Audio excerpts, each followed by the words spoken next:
जय हिंद दोस्तों, welcome to IAS with Hari Mohan. दोस्तों, पिछले कुछ दिनों में एक बहुत ज़बरदस्त खबर चाइना की तरफ से आई कि चाइना ने भारत के अरुणाचल प्रदेश में 11 इलाकों का नाम बदल दिया और जिस तरीके से नाम बदला, अपनी भाषा में लिखा, अपने नाम रखे। अब उनके ऊपर वैसे ही कुछ डिस्कशन करेगा, तो उससे भारत का जो जवाब था वो इतना ज़्यादा कमज़ोर था, या यूं कहें इतना ज़्यादा शांत और सौम्य था कि कुछ कहने की हद नहीं। नतीजा उसका ये है कि अब हमारा विपक्ष जो है वो लगातार हमारी सरकार पर तंज कस रहा है, और यहाँ तक कि हमारे जो विदेश मंत्री पूरे यूरोप, अमेरिका को उनके घर में बैठकर, उनके जगह पर बैठकर उनके सामने खरी खोटी स्पष्ट शब्दों में सुना रहे हैं। हमारे डॉक्टर एस जयशंकर जी, यहाँ चीन के मामले में अगर देखा जाए तो वो ऐसा लग रहा है जैसे मुंह में दही जम गई। किसी तरीके का कोई स्टेटमेंट नहीं दिया जा रहा, किसी तरीके का कोई रिएक्शन नहीं दिया जा रहा। हालात ये हैं कि इस सिचुएशन जो विपक्ष जो है वो आक्रामक है, और सिर्फ एक लाइन कह के कि इससे कुछ नहीं होगा, जो हमारी जगह हमारी है, फालतू के नाम चेंज मत करो, ऐसी एक स्टेटमेंट देके हमारे मिनिस्ट्री ऑफ एक्सटर्नल अफेयर्स ने मामले को रफा दफा करने की कोशिश की। लेकिन एक एनालिसिस तो बनता है कि जो विदेश मंत्री हमारे यहाँ कहते हैं छींकत्या की नाक काटता है, हरियाणा में कहा जाता है छींकत्या की नाक काटता है, मतलब छींकते हुए बंदे की भी नाक उड़ा दे। मतलब छींक आने से पहले वो इतना शार्प हो, इतने तगड़े जवाब दे रहा हो, और एकदम से चीन के मुद्दे पे शांत, बिल्कुल चुप, तो कहीं कुछ गड़बड़ है। अब ये चुप्पी का कारण क्या है, इसके ऊपर एक बहुत लंबी चौड़ी डिबेट होनी चाहिए, जो कि मैंने टीवी न्यूज़ चैनल्स पर नहीं देखी, क्योंकि हमारे टीवी न्यूज़ चैनल्स इस टाइम पर बिजी हैं, क्या नाम है, राहुल गांधी और केजरीवाल और दूसरे मामलों के अंदर। मैं ढूंढ रहा था, लेकिन मेरे पास खुद के पास समय थोड़ा सा कम था, क्योंकि अपने डिस्कशंस भी बहुत ज़्यादा या अपने टॉपिक्स भी बहुत ज़्यादा थे। अब यहाँ मामले पर आ जाते हैं। मामला है चाइना। अब सवाल चाइना से दुश्मनी का कहो या कुछ भी, देखिए यार, इसमें कोई दो राय नहीं कि चीन भारत का एक बड़ा दुश्मन है। ये अंदर खाते भारत सरकार भी मान चुकी है। ये चाइना खुद भी मानता है कि भारत को टेम किए बगैर या भारत को कंट्रोल किए बगैर, भारत को अपने पकड़ में लिए बगैर, दबाए बगैर चाइना दुनिया पे तो छोड़ो, एशिया पर भी राज नहीं कर सकता। अब क्यों नहीं कर सकता, इसे समझिए। मैप में आपको साफ नजर आ जाएगा कि इंडिया और चाइना के बीच में क्यों ऐसा रीज़न है कि दोनों की एक अलग ही लेवल की टसल चल रही है, और दोनों एक दूसरे को बर्दाश्त नहीं कर पा रहे हैं। यूं कहें कि चाइना इंडिया एक नेचुरल राइवल्स हैं। आज नहीं तो कल इनके बीच में इस राइवलरी का आउटकम जो है वो एक, जिसे कहते हैं, युद्ध की फॉर्म में दिखाई देगा ही देगा। यहाँ अगर हम देखें तो इंडिया नेचुरल राइवल है चाइना का। क्यों? क्योंकि अगर रशिया को देखो, रशिया को छोड़ दीजिए, क्योंकि रशिया जो है उसकी मेजॉरिटी पॉपुलेशन यहाँ रहती है। साइबेरियन रीजन में रशिया की कोई खास पॉपुलेशन ना होने की वजह से रशिया एक यूरोपियन कंट्री है, और नॉर्मल बेसिक प्रिंसिपल यही है कि जिस कॉन्टिनेंट में किसी देश की कैपिटल होगी वो देश उस कॉन्टिनेंट का माना जाएगा। जैसे टर्की की जो कैपिटल है अंकारा, वो एशियन पार्ट में है, तो टर्की जो है वो एशिया का हिस्सा है। ऐसे ही रशिया की कैपिटल मॉस्को यूरोपियन पार्ट में पड़ती है, तो कंट्री यूरोपियन है। फिर भी अगर देखा जाए तो ये पूरा साइबेरियन रीजन जो है वो बिल्कुल खाली पड़ा हुआ है। पूरे का पूरा साइबेरियन रीजन बिल्कुल खाली पड़ा है। लेस देन 1 पर्सन पर किलोमीटर स्क्वायर की इसकी पॉपुलेशन है। तो यहां पर हम ये मानकर चलते हैं कि रशिया यहां पर है तो सही, लेकिन बहुत ज्यादा पॉपुलेशन रशिया की यहां पर नहीं है। तो रशिया यहां इस हिस्से व्लादिवोस्तोक वगैरह पे कंट्रोल तो रखता है, लेकिन जो एक प्राइम उसकी जो सिक्योरिटी इशू है, प्राइम कंसर्न है, वो यूरोप रहेगा, वो कभी एशिया बहुत ज्यादा नहीं रहेगा। इसलिए एशिया में रशिया को छोड़कर दो बड़े देश देखे जाएं तो फॉरगेट अबाउट कजाकिस्तान, छोटा देश है और लैंड लॉक्ड है, उतनी ताकत नहीं है, बड़ा तो है, पॉपुलेशन उतनी नहीं है और लैंड लॉक्ड है। स्ट्रेटेजिक लोकेशन में साइज वाइज भले ही चाइना इंडिया से 3 गुना बड़ा है, लेकिन इसमें कोई दो राय नहीं कि पॉपुलेशन वाइज और दूसरे किसी भी अल्टरनेट फॉर्म में अगर आप देखें तो चाइना और इंडिया एक दूसरे को आमने सामने टक्कर देते हैं। स्ट्रेटेजिकली अगर देखें तो इंडिया के पास यहां अंडमान निकोबार आइलैंड्स हैं जो कि चाइना के इस ट्रेड रूट को खुले तौर पर चैलेंज करते हैं और यहां कंट्रोल करने की कोशिश करते हैं। यानी बहुत से मिलिट्री स्ट्रेटेजिस्ट को जिनको सुना या जिनसे बातचीत करी, उनका साफ कहना है कि अगर इस मलक्का स्ट्रेट में इंडिया के 2 शिप्स भी डंके खड़े हुए हैं तो पूरी चाइना की जो नेवी है इस मलक्का स्ट्रेट के अंदर जीरो साबित होगी और पूरे का पूरा जो ट्रैफिक है वो रुक जाएगा, ऑयल सप्लाई से लेकर दूसरी चीजें। सुंडा स्ट्रेट जो है नीचे की तरफ पड़ती है, वो इतनी ज्यादा डीप नहीं है कि हैवी शिप्स जो चाइना के चलते हैं उनको झेल सके। नतीजा उसका यह है कि चाइना इंडिया के एक ट्रैप में फंसता हुआ नजर आएगा, ज्यादा उसके अंदर डोमिनेट नहीं कर पाएगा। यह सिचुएशन है। अब इसका दूसरा पार्ट देखिए, इंडिया के पास पॉपुलेशन भी है जो चाइना को चैलेंज कर सकती है, इसीलिए चाइना इंडिया नेचुरल राइवल्स हैं। चाइना चाहेगा साउथ चाइना सी वर्ल्ड पावर, सुपर पावर बनना है, पैसिफिक ओशियन और इंडियन ओशियन में चाइना का दबदबा रहे, डंका बजे और चाइना के नाम पे दुनिया नाचे। लेकिन इंडियन ओशियन में चाइना के इन्फ्लुएंस को बढ़ने से रोकने का जो इंपॉर्टेंट काम है, या यूं कहें बढ़ने से रोकना जो रोक रहा है, वो उसमें इंडिया सबसे बड़ा रोड़ा है, बिगेस्ट हर्डल है। ये तो हो गया एक नेचुरल राइवलरी वाली बात जो कि कंफर्म है कि हैं, और इस चीज को इंडिया ने शायद इंदिरा गांधी के टाइम पर आकर समझा और या 1962 में समझा, लेकिन जवाहरलाल नेहरू इस बात को नहीं समझ पाए, या यूं कहें स्ट्रेटेजिक पावर्स के मामले में नहीं समझ पाए। नतीजा उसका ये रहा कि इंडिया इस तिब्बत के मामले में टाइम रहते अगर अपोज करता तो पॉसिबली इंडिया और चाइना के बीच में एक बड़ा देश होता और चाइना शायद इस जगह पर ना आ पाता अगर इंडिया अपोज करता। लेकिन इंडिया ने अपोज नहीं किया, शायद शांति और उसके मामले में कभी हम इस मामले में भी डिस्कस करेंगे कि नेहरू ने यह गलती क्यों करी, लेकिन था मामला। नतीजा उसका यह रहा कि सिचुएशन जो थी वो फंसती चली गई, सिचुएशन फंसती चली गई। ये सबसे इंपॉर्टेंट मामला है, यहां समझिए। अब होगा क्या, तो इंडिया ने गलती करी, चाइना को दोस्त समझा और चाइना पहले दिन से इंडिया को कभी भी दोस्त नहीं मान रहा और हमेशा इसे दुश्मन के तौर पर ही देख रहा है। नतीजा आपके सामने है कि इंडिया एक बहुत स्ट्रेटेजिक पार्ट या स्ट्रेटेजिक वॉर में लूज कर गया। लेकिन अब सिचुएशन क्या है? अब सिचुएशन ये है कि अब तो इंडिया सुपर पावर की क्लेम कर रहा है, यूनाइटेड नेशन सिक्योरिटी काउंसिल में परमानेंट सीट के मामले में मांग कर रहा है और हर वो चीज की डिमांड कर रहा है जो एक सुपर पावर के पास होनी चाहिए। अगर हर चीज की डिमांड कर रहा है जो एक सुपर पावर के पास होनी चाहिए, तो आप मुझे ये बताइए कि इंडिया चाइना के मामले में चुप क्यों है?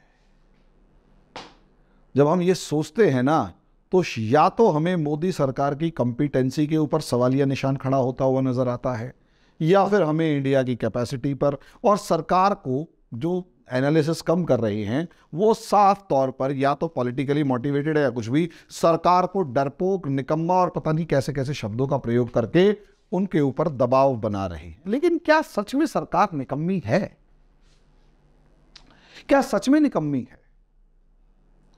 तो पहले कभी भी समझ लीजिए कि एस जयशंकर सर यूरोप और अमेरिका पर आक्रामक हैं और ऐसे लगता है जैसे सीधे तौर पर अटैक कर रहे हैं और धज्जियां उड़ा रहे हैं। हमने खूब तालियां बजाई हैं 2 साल, रशिया वॉर पिछले साल जब से शुरू हुआ तब से अब तक जयशंकर साहब की जबान पे तो जैसे लगा कि कोई लगाम नहीं है और खुल के जो भी मिला सबको धज्जियां उड़ा रहे हैं, इसमें कोई दो राय नहीं। बहुत अच्छे लेवल पर उन्होंने यूरोप को हैंडल किया और अपनी रशिया के मामले में न्यूट्रल पोजीशन को बहुत डिफेंड किया तरीके के साथ, जो काबिले तारीफ है। ठीक है, तो रशिया और अमेरिका और यूरोप के मामले में इंडिया के पास एक मौका था। मौका ये था यूरोपियंस को आईना दिखाने का कि भैया देखो, तुमने आज तक जैसा हमारे साथ बिहेव किया, जब जब पाकिस्तान ने इंडिया के साथ लड़ाई करी तब तक तो हम अब वैसा ही उन्हीं स्टैंडर्ड्स पर, जो स्टैंडर्ड्स तुमने दिखाए उन्हीं स्टैंडर्ड्स पर हम बिहेव कर रहे हैं, इसलिए हमें ना समझाएं। दूसरा, अगर इस समय पर अब इंडिया की स्ट्रेटेजिक पोजीशन को समझा जाए या स्ट्रेटेजिक सर्कमस्टेंसेस को समझा जाए, जियोपॉलिटिकल सर्कमस्टेंसेस को समझा जाए, तो इंडिया एक हॉट केक की फॉर्म में है, जो अमेरिका और यूरोपियन कंट्रीज को चाइना के दबदबे को खत्म करने के लिए चाहिए। अमेरिका और यूरोपियन कंट्रीज को चाइना के दबदबे को खत्म करने के लिए इंडिया की बहुत ज़्यादा ज़रूरत है। इसीलिए कभी शोर मचता है कि इंडिया नाटो में शामिल हो रहा है, कभी क्वाड, कभी कुछ खूब चल रहा है, और उसके पीछे का रीज़न भी यही है।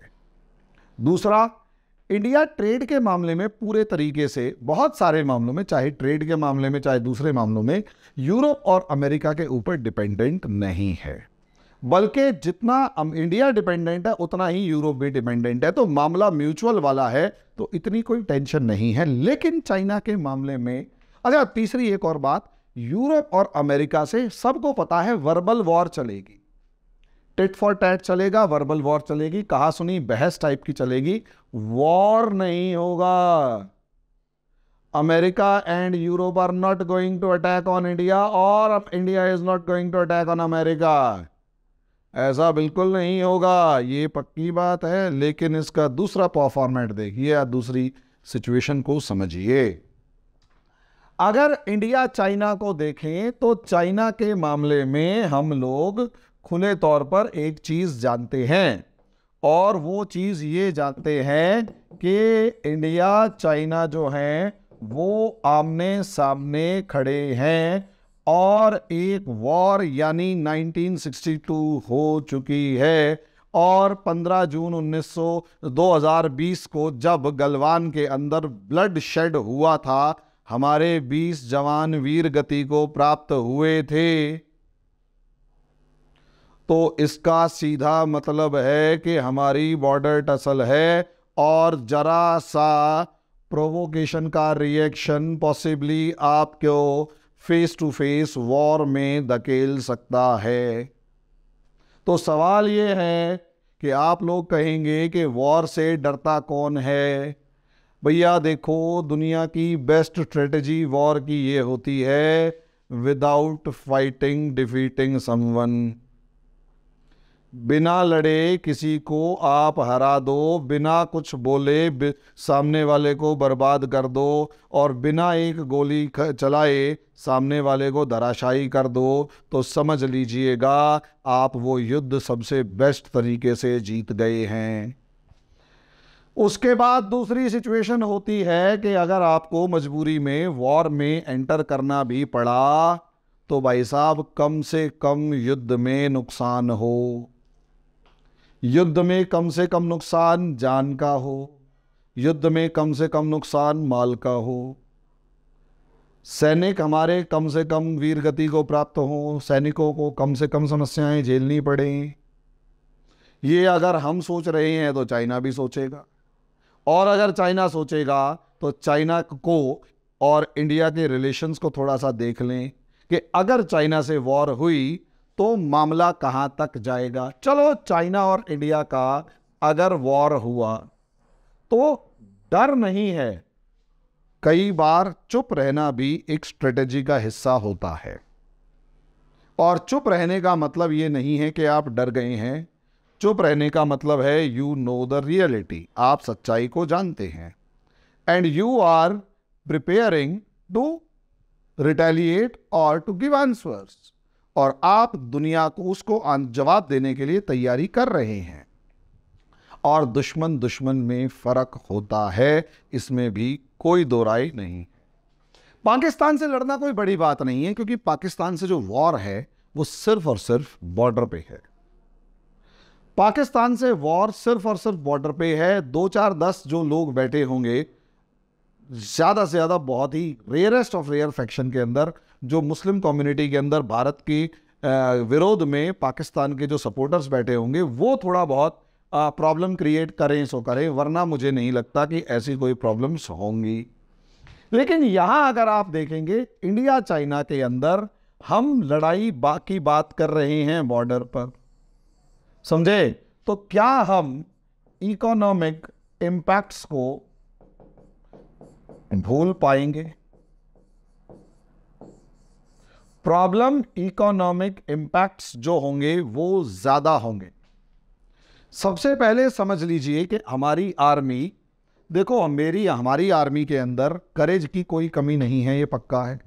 लेकिन क्या हमारी आर्मी को बॉर्डर इंफ्रास्ट्रक्चर डेवलप करके दिया गया है, ये बता दो। तो आंसर आप 2014 से पहले भारत की स्थिति क्या थी उसको सुन लें। और मैं क्यों बताऊं, भाई साहब, कांग्रेस के विदेश मंत्री A.K. एंटनी हुआ करते थे ये महोदय। इन महोदय ने जो संसद के पटल पर 2013 में खड़े होकर जवाब दिया, 24 जून 2013 को ये वीडियो रिकॉर्ड किया गया, 23 जून को दिया गया होगा, जो जवाब दिया वो अपने कानों से सुन ले, मैं क्या बताऊं।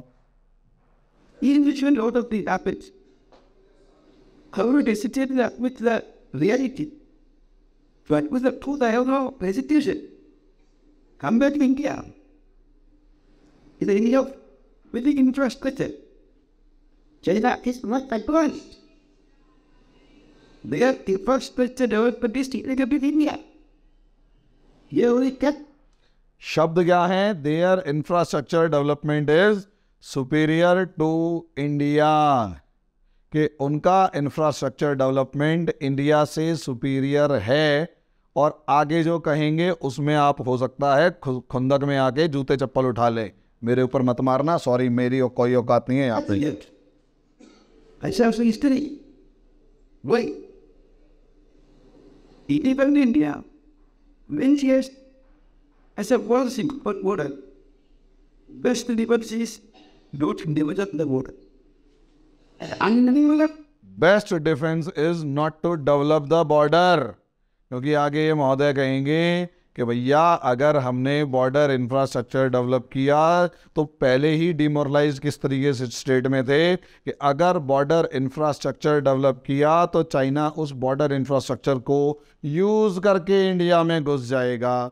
यानी आपने हमारी सेना को कमज़ोर बता दिया, हमारे करेज को कमज़ोर बता दिया, वॉर प्रिपरेशन से तुमने ध्यान दी ही नहीं। अबे इडियट्स, अबे गधों, sorry I am using the word idiot.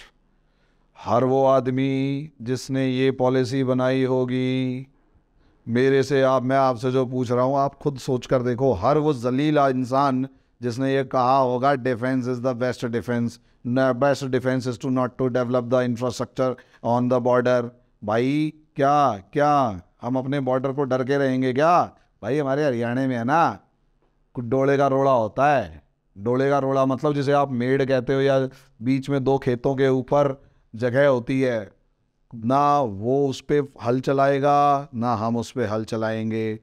अगर हल चला तो फरसे चलेंगे, और फरसे तब तक चलेंगे जब तक 4-5 तेरे वाले नहीं मर लेते या 4-5 मेरे वाले नहीं मर लेते। पुलिस तो बाद में आएगी, क्योंकि एक हल्की लकीर जो है उस डोले के ऊपर ये डिसाइड कर देगी कि कौन ताकतवर है, और तुम डिफेंसिव खेल रहे हो। भाई साहब यहाँ हमारी सेना 1962 वॉर में जो हारी थी वो भी हम जानते हैं, उसके ऊपर रिपोर्ट कभी डिस्कस हो तो हम पूछेंगे, हम पढ़ेंगे। तो यही जलील लोगों की जो सरकारें थी ना, क्यों नफरत करते हैं कई मामलों में, ये डिफेंस बेस्ट एंड ऑल हैं कि हमारा बॉर्डर, वहाँ पे इंफ्रास्ट्रक्चर ही डेवलप मत करो। वो डेवलप करते करते करते करते कहाँ तक आ जाए तुम्हें पता ही ना लगे और तुम रिक्वेस्ट करते रहो। ये 2014 से पहले हाल था। तो अब आप इस चीज़ पे आ जाओ कि भैया बॉर्डर के ऊपर हमारी सेना को भेजने के लिए, कंसिस्टेंट सप्लाई लाइन बनाए रखने के लिए, कंसिस्टेंट बातें बनाए रखने के लिए, हमारे सैनिकों को खड़े रखने के लिए इंफ्रास्ट्रक्चर, रोड, रेल, ब्रिज, सब चीज़ों की ज़रूरत है या नहीं है? तो है। तो भाई साहब अब 2014 के बाद बनना शुरू हुआ है, उससे पहले तो भूल जाओ। इस AK एंटनी का बयान जब मैंने 2013 में सुना था ना, मेरा दिमाग हिल गया था। उस टाइम तो प्रिपरेशन वगैरह के लास्ट फेज में तो दिमाग हिल गया कि भाई ये है कौन सी गवर्नमेंट, है कौन सी गवर्नमेंट। और चलो तुम नहीं कर रहे तो कम से कम भाई बताओ तो मत, ताकि दुश्मन और ज़्यादा तुम्हारा मखौल ना उड़ाए। जलील लोग थे ये, इसलिए नफरत है मुझे इस पार्टी से। मेरे दोस्त देश की सुरक्षा का हाल क्या कर रखा था। हाँ, मेरे देश की सुरक्षा का हाल क्या कर रखा था। अहिंसा काहेगी अहिंसा, मेरे को जो मानेगा मैं उसको मानूंगा, जो मेरे से नफरत करेगा मैं उससे दुगनी नफरत करूंगा, जो मेरी एग्जिस्टेंस के ऊपर सवालिया निशान उठाएगा साले की गर्दन काट दूंगा। साफ सी बात है। पहले मेरे से संबंध बनाने हैं, मेरे से रिलेशंस एस्टेब्लिश करने हैं, तो सबसे पहले मुझे मान्यता देनी पड़ेगी, चाहे वो धर्म को मानने वाला हो, चाहे वो किसी भी उसका हो, और मुझे बराबर मानना पड़ेगा, तब जाके बात होगी। भाई साहब मेरी पॉलिसी ये है, अगर किसी धर्म के धर्मगुरु ने भी या किसी XYZ ने भी कहा है कि मैं जिस धर्म को मानता हूँ वो काफिर एंड ऑल है, तो भाई साहब मैं उसे नहीं मानता, काम खत्म। और मैं तब तक लड़ने के लिए तैयार हूं जब तक वो हाँ नहीं भर लेता, या फिर वो ये नहीं कहता कि जो मेरे को कहा गया वो गलत है, धर्म ग्रंथ में कहा गया वो गलत है। हिंदू के एग्जिस्टेंस अगर मानते हो तो ठीक है, I am a proud Hindu, और दूसरी तरफ मेरे देश की एग्जिस्टेंस को मानोगे तो ठीक है, वरना लड़ने के लिए तैयार बैठे हैं। लेकिन बेवकूफ़ नहीं हूँ, लड़ने के लिए तैयार बैठे हैं, और अगर तैयारी नहीं है तो तैयारी करूँगा। ये मेरे देश की सरकार का इस टाइम पर मुझे पॉलिसी नज़र आ रही है। लेकिन हाँ, मैं तब तक नहीं लड़ूंगा जब तक पूरे तरीके से तेरे बराबर की तैयारी नहीं कर लेता। मुझे मेरी सरकार इसलिए चुप नज़र आ रही है। बॉर्डर इंफ्रास्ट्रक्चर के नाम पर चाहे चेनाब के ऊपर पुल हो गया, चाहे ब्रह्मपुत्र के ऊपर बोगी ब्रिज हो गया, चाहे बॉर्डर तक बनने वाले टनल्स हो गए, चाहे दौलत बेग ओल्डी वाली सड़क हो गई, चाहे दौलत बेग ओल्डी के अंदर एयर स्ट्रिप हो गई, हर मामले के अंदर जहां जहां पढ़ा जा रहा है border road development, border road organisation जो है BRO, वो जिस तरीके से बॉर्डर रोड्स का डेवलपमेंट कर रही है काबिले तारीफ है। अब लोग कह रहे हैं चाइना से हमारा भिड़ंत हो रही है। अच्छी बात है भाई, बहुत अच्छी बात है। चाइना से अगर भिड़ंत हो रही है तो बहुत ही लाजवाब बात है, क्योंकि अगर चाइना से भिड़ंत हो रही है इसका सीधा मतलब है कि वहां चाइना जहां दावा करने आया वहां मेरा सैनिक खड़ा हुआ है, एक भारतीय खड़ा हुआ है उस बात पे लड़ने के लिए। वहां लठ लेके खड़ा हुआ है कि बेटा फालतू 1 इंच आ गया है तो थोबड़ा तोड़ दूंगा मैं। ये माइंडसेट के साथ खड़ा हुआ है। गलवान क्लैश और उसके बाद अभी वो जो कौन सा सिक्किम वाला क्लैश था, वो सारे क्लैशेस के अंदर साफ मामला ये है। और ये कब से शुरू हुआ? 2017 में डोकालाम से शुरू हुआ। चाइना को बताना शुरू कर दिया बेटा हम हैं, don't ignore us, we are present. बस इतना है कि बॉर्डर रोड इंफ्रास्ट्रक्चर अभी उस लेवल पर डेवलप नहीं हुआ जो कि चाइना पिछले 35 साल से लगातार कर रहा है। क्योंकि 25 साल तो इन्होंने खुद कहा भाई, 25 साल तो AK एंटनी साहब ने खुद कहा, तो 10 साल बीत चुके हैं। तो 35 साल पहले अगर आप देखेंगे तो हालात ये थे बॉर्डर के। 35 साल, 35 ईयर्स, 35 साल की जो कमजोरी है उसको दूर करने में कुछ समय तो लगेगा, 2 दिन में दूर नहीं होगी, ये पक्का है। तो पहली बात, हमारी जो पॉलिटिकल लीडरशिप है उसे पता है कि ग्राउंड रियलिटीज़ क्या हैं। हम अगर इस टाइम पर भिड़े तो बहुत ज़्यादा नुकसान हो जाएगा, नतीजा जो होगा वो बहुत बुरा होगा। इस वजह से कहीं ना कहीं हमारी जो सरकार है वो जो स्टेप इस टाइम पर ले रही है वो जानती है कि क्या ले रही है। लेकिन इतना समझिए, 2014 से पहले चाइना से बॉर्डर क्लैशेस नहीं होते थे, क्योंकि आप बॉर्डर पे मौजूद ही नहीं थे। आप बॉर्डर पे मौजूद ही नहीं थे। आज कम से कम इंफ्रास्ट्रक्चर बन रहा है, तो आप बॉर्डर के पास तक सड़क बना चुके हैं, तो वहां भिड़ंत होगी ही होगी। इसीलिए गलवान के अंदर जैसे ही हुआ, 1 लाख की सेना हमारी भी पहुंच चुकी थी कि बेटा तू एक बोल और हम बोलेंगे। गलवान के अंदर एक तरफ चाइना अगर अपनी पोजीशन मजबूत कर रहा है, तो वो ब्लैक हेलमेट वगैरह कौन सी चोटियां थी, उनके ऊपर इंडियन गवर्नमेंट, इंडियन सेना भी जाके बैठी कि बेटा आ बता। और उसके बाद सेना पीछे हटाने के मामले में पहले डिप्लोमेटिक चैनल्स में मान मुनव्वल से बात होती थी। इस बार कोई मान मुनव्वल या कोई डिप्लोमेटिक चैनल नहीं है, तुम्हारी ऐसी तैसी हमारी सेना भी जाएगी। और सेना वालों से तो बात करने का तरीका यही है कि बेटा प्यार से बात करोगे तो प्यार से, मुक्के से बात करोगे जोर से मारेगी, काम खत्म।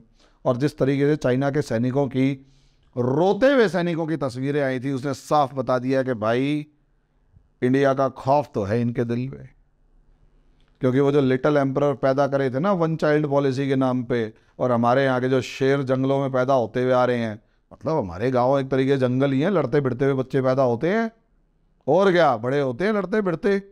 तो हमारे यहाँ के शेरों के सामने कहाँ टिक पा रहे हैं। लेकिन चाइना बॉर्डर रोड इंफ्रास्ट्रक्चर के मामले में हमसे कहीं ज़्यादा आगे है, हम इस चीज़ को नकार नहीं सकते।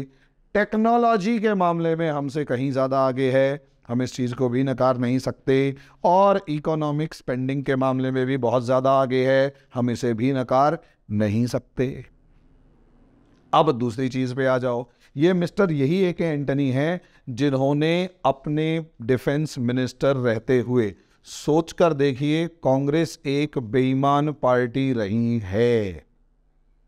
कांग्रेस एक ऐसी पार्टी रही है जिसने देश की रक्षा के सौदों के अंदर भी जम के घूस खाई है, इसमें कोई दो राय नहीं है। बोफोर्स तोप का जो मामला था, और उसके अंदर क्वात्रोची जो सोनिया गांधी के ममेरे चचेरे फुफेरे भाई वगैरह रहे होंगे, मुझे इसके बारे में ज़्यादा नहीं पता, लेकिन हाँ इटली से ही बिलोंग रहे थे। आज तक कांग्रेस उसमें सफाई नहीं दे पाई भाई। और दूसरे देशों में जाके अगर आप इंक्वायरी करेंगे तो वो पॉसिबल नहीं होगी, ये पक्का है। और टाटा ट्रक मामले से लेकर, और जिस तरीके से ये क्या नाम है, वो इटली की एक कंपनी, अब मुझे ये समझ में नहीं आता कि सारे घोटाले इटली की कंपनियों के साथ ही क्यों होते थे कांग्रेस के। चाहे बोफोर्स तोग में एक इटालियन का नाम आया, चाहे एक वो क्या नाम है हेलीकॉप्टर खरीदने थे इन्होंने 13-14, वो इटली की कंपनी के अंदर ही घूसखोरी हो गई, और इटली की कंपनी उसको बेच बाच रही थी समथिंग, वो नाम में ध्यान से उतर चुका है। 13-14 VVIP हेलीकॉप्टर्स लेने थे। वो सारे के सारे जितने भी घोटाले हैं, वो सारे के सारे इटली से उनके कनेक्शन क्यों हैं? क्योंकि शायद कांग्रेस की सोनिया माता इटली से बिलोंग करती हैं, और देश की रक्षा के मामले में इन लोगों ने जिस तरीके से देश के साथ खिलवाड़ किया, मैं सच में बर्दाश्त नहीं कर पाता। सच में मैं बर्दाश्त नहीं कर पाता, मेरे साथ ये समस्या है। अब आ जाओ, अब इकोनॉमिक इम्पैक्ट ऑफ वॉर को थोड़ा समझ लीजिए। देखिए, इकोनॉमिक इम्पैक्ट ऑफ वॉर का असर ये था, या इसे समझेंगे तो आपको एक चीज़ समझ में आएगी दोस्तों, कि असलियत में इकोनॉमिक इम्पैक्ट में आप हमारी डिपेंडेंसी ऑन चाइना के बारे में सोचकर देखिए। डिपेंडेंसी ऑन चाइना, इंडिया सबसे ज़्यादा प्राउड अगर दुनिया में किसी चीज़ पर करता है तो वो फार्मास्यूटिकल इंडस्ट्री के प्रोडक्शन पर है। यानी हम दवाइयाँ दुनिया में सबसे ज़्यादा और सबसे सस्ती बनाते हैं, इसमें कोई दो राय नहीं। लेकिन कड़वी सच्चाई ये है कि जिन इंग्रेडिएंट्स से दवाइयाँ बनती हैं, 95 से 99% इंग्रेडिएंट्स चाइना से इंपोर्ट होते थे। दूसरा, जितनी मशीनें थी दवाइयाँ बनाने वाली, 90% से ज़्यादा चाइना से इंपोर्ट होती थी। मैं उस सेक्टर की बात कर रहा हूँ जिस पर इंडिया सबसे ज़्यादा प्राउड फील करता था। अगर आपके खिलौने हैं तो चाइना से इंपोर्ट हो रहे हैं, अगर वो जो डिस्पोजेबल चम्मच है तो चाइना से इंपोर्ट हो रही है, चाहे लकड़ी के खिलौने हैं, लकड़ी तक के खिलौने चाइना से इंपोर्ट हो रहे थे। भाई लकड़ी की टेबल्स, ये जो हमारे यहाँ टेबल्स वगैरह रखी हुई हैं, इसका जो बोर्ड लगता है ये तक चाइना से इंपोर्ट हो रहा है। और क्या जलील फील करूँ मैं अपने देश के बारे में ऐसा बुरा बोलते हुए कि हम जिन लकड़ी की अलमारियों का इस्तेमाल करते हैं वो तक चाइना से आ रही हैं। ताले से लेकर, चाबी से लेकर, घड़ी से लेकर, ये सब छोटी बड़ी चीज़ें तो चाइना से आ ही रही हैं। कैंची तक चाइना से अगर आ रही थी, लेकिन तब और बुरा लगेगा जब आपको पता लगेगा कि हम जो गाड़ियां इस्तेमाल हो कर रहे हैं उनकी चिप्स आपको चाइना से इंपोर्ट करनी पड़ रही थी। हमारे यहाँ के कंप्यूटर से लेकर जितने भी इलेक्ट्रॉनिक डिवाइसेस हैं वो सारे चाइना से इंपोर्ट हो रहे हैं। हमारे यहाँ जितनी मैन्युफैक्चरिंग, जितना इलेक्ट्रॉनिक आइटम्स है, सारा चाइना पर डिपेंडेंट है। तो इसलिए जब हम चाइना को गाली बक रहे होते हैं और चाइना को के बारे में जिस फ़ोन से इंफॉर्मेशन गैदर कर रहे होते हैं, अगर उसके स्पेयर पार्ट्स के बारे में पता करेंगे तो वो सारा चाइना से इंपोर्ट हो रहा है। अब इमेजिन करके देखिए, मैं बहुत ज़्यादा डीप एनालिसिस या दूसरी चीज़ों पर नहीं जा रहा, मैं सिर्फ बहुत बेसिक चीज़ों पर जा रहा हूँ जो सरकार के चुप रहने के बड़े कारण को एक्सप्लेन कर देगा। अब सवाल यही है कि 2014 से पहले का मामला मुझे याद है कि असलियत में देखो यार, 2004 से लेकर 9 के बीच में सरकार जो है वो मनरेगा और आरटीआई के मामले में ही थी और बड़ा एंजॉय कर रही थी कि अब बीजेपी हमारे सामने नहीं है। और जिस तरीके से इन्होंने हमारे रिसोर्सेज की बंदरबाट करी, लूट करी, चाहे उसके अंदर सचिन जिंदल का नाम आया, चाहे ए राजा का नाम आया, चाहे किन्नी मोजी का नाम आया, अब गुनहगार निकले नहीं निकले, जांच हुई नहीं हुई, कॉमनवेल्थ घोटाले का नाम आया, लूट खसोट मची। एक जो टिश्यू पेपर का जो पैकेट है वो 2,000 रुपये का खरीद के लाए, या एक कुर्सी 16,000 रुपये की खरीद के लाए, या एक छतरी 100 रुपये की जो छतरी है वो 20,000 रुपये की खरीद के लाए। मैं इन चीज़ों पे नहीं जा रहा, लेकिन मोटे मोटा ये कि 90,000 करोड़ का कॉमनवेल्थ घोटाला, गेम्स घोटाला, और उसके बाद वो क्या नाम है 2G स्पेक्ट्रम घोटाले से लेकर दूसरे घोटाले, असलियत में ऐसा लगा जैसे कांग्रेस ने भारत को लूटना शुरू कर दिया। और जिस तरीके से भारत को कांग्रेस लगातार लूट रही थी, और उस टाइम के जितने घोटाले हैं उनके अंदर कलमाड़ी वगैरह जो जेल में गए और सब हालत ख़राब हो गई, टेलीकॉम से लेकर सब मामलों के अंदर, साफ लगा कि भारत को वो आगे बढ़ाने की जगह ये जलील लोग लूटने खसोटने में लगे हुए थे। लेकिन बेवकूफ़ इतने थे कि इन्होंने उसके साथ ही आरटीआई दे दी, और आरटीआई से इंफॉर्मेशन निकाल के जिस तरीके से इनकी धज्जियाँ उड़ी, तो 2009 से हमें पता लगने लग गया कि भैया असल में 2009 में इलेक्शन हुए थे, 2009 से लेकर 14 के बीच में इन लोगों ने केवल और केवल इलेक्शन की तैयारी करी थी, और केवल और केवल अपने घोटालों के ऊपर पर्दा डाला था। ये वो दौर था, गोल्डन फेज। इंडिया चाइना से इकोनॉमिकली पीछे क्यों रह गया, आप खुद सोच कर देखो। इंडिया ने 1992 के अंदर प्राइवेटाइजेशन, ग्लोबलाइजेशन और लिबरलाइजेशन की पॉलिसी अपनाई, लेकिन 1992 से लेकर और 1990 या यूँ कहो 2000 के आसपास तक जो है, इंडिया एक अलग लेवल की पॉलिटिकल इंस्टेबिलिटी से लेकर पॉलिटिकल इंस्टेबिलिटी और अमेरिकन जो है कि न्यूट्रल, एक रूखापन, अमेरिका के रूखापन से इंडिया बहुत ज़्यादा परेशान था, इसलिए वो तरक्की नहीं हो पाई। 2000 से लेकर 2004 के बीच जो बेसिक इंफ्रास्ट्रक्चर डेवलपमेंट के नाम पे शुरू हुआ वो था गोल्डन क्वाड्रिलेटरल और north south east west corridor. ये अटल बिहारी की देन थी। लेकिन उसके बाद 2004 से लेकर 2009 के बीच तक इनकी पता नहीं कौन सी पॉलिसी थी। डिफेंस के नाम पे तो इन्होंने किसी तरीके की प्रिपरेशन नहीं करी। जो राफेल विमान का सौदा या जो विक्रमादित्य और जितने भी हमारे थे वो सारे के सारे अटल बिहारी वाजपेयी की सरकार के टाइम पर जो सौदे शुरू हुए सरकार गिराने के लिए इन्होंने ताबूत घोटाले का नाम, और तो दुनिया में कोई घोटाला मिला नहीं, तो ताबूत घोटाला के उसके अंदर, और वो हवाबाजी निकली, सब बरी हुए, सब ये याद रखिएगा, समझे। कोई उस ताबूत घोटाले में नहीं फंसा, लेकिन किसी को बदनाम करना हो तो ऐसे ही किया जाता है। वो इनसे पूछ कर देखें, कॉमनवेल्थ में अभी भी जेल में हैं बतेरे लोग। अब ऐसी सिचुएशन में 2004 से लेकर 9, 2008 कांग्रेस के नाक पे कलंक है। 10 कुत्ते मेरे देश के अंदर घुस जाते हैं, 166 लोगों को मार डालते हैं, पता नहीं कौन सी वाली आइडियोलॉजी और किसका नाम लेके वो लोगों को मार रहे थे, लेकिन जो भी किया उन्होंने, बहुत जलील लोग थे। और हमारी सरकार नपुंसक बनके 2008 में दुनिया को शिकायतें करती घूम रही है, देखो जी मारा, देखो जी मारा, देखो जी मारा, और दुनिया कह रही है हाँ हाँ हम देखेंगे, हाँ हाँ हम देखेंगे। भाई साहब क्यों ना प्राउड करूं मैं, आप प्राउड फील करूं अपने कंट्री के प्रधानमंत्री के ऊपर। घुस के उसकी औकात दिखाई है, घुस के। एक दुश्मन खत्म हो चुका है हमारा, ये याद रखो, एक दुश्मन खत्म हो चुका है। चाइना पीछे बैठा होता था और पाकिस्तान भौंक रहा होता था, यही कारण है। और उस कुत्ते के सामने भी, हाँ पाकिस्तान कुत्ता, कुत्ते जैसी शक्ल साड़ेगी, कुत्ते के सामने भी इंडिया की सरकार कुछ नहीं कर पाई थी। डोजियर पे डोजियर दे दिए, क्या उखाड़ दिया तुमने। मर्दानगी ये होती है, कभी हाफिज सईद के घर के बाहर बम फट रहे हैं, आज के उसके बाद दिखा नहीं है कहाँ गया, और मसूद अजहर पता नहीं कहाँ है, और उसके बाद इनके जितने भी चीफ हैं, वो मतलब हेड हैं कौन कौन से, वो ग्राउंड उनके, वो सारे के सारे गोलियों से मारे जा रहे हैं। और पाकिस्तान के अंदर हड़कंप है, और वो जेल के अंदर ढूंढ रहे हैं, और जेल में ज़्यादा मारेगा।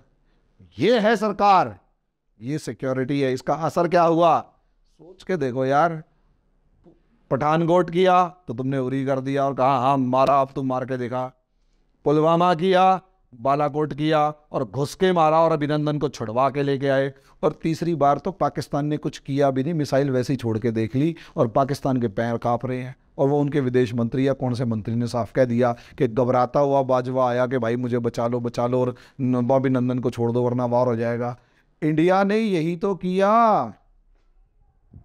कि पाकिस्तान के हौसले पस्त इतनी बुरी तरह कर दिए कि चाइना जो उसके पीछे बैठा था, अब पाकिस्तान चाइना की बात नहीं मान रहा। चाइना कह रहा है इंडिया से लड़, पाकिस्तान कह रहा भाई मेरे बस की नहीं है, मैं टीटीपी से निपट लूँ, वही बहुत है, टीटीपी वाले इतना मार रहे हैं, तू देख ले।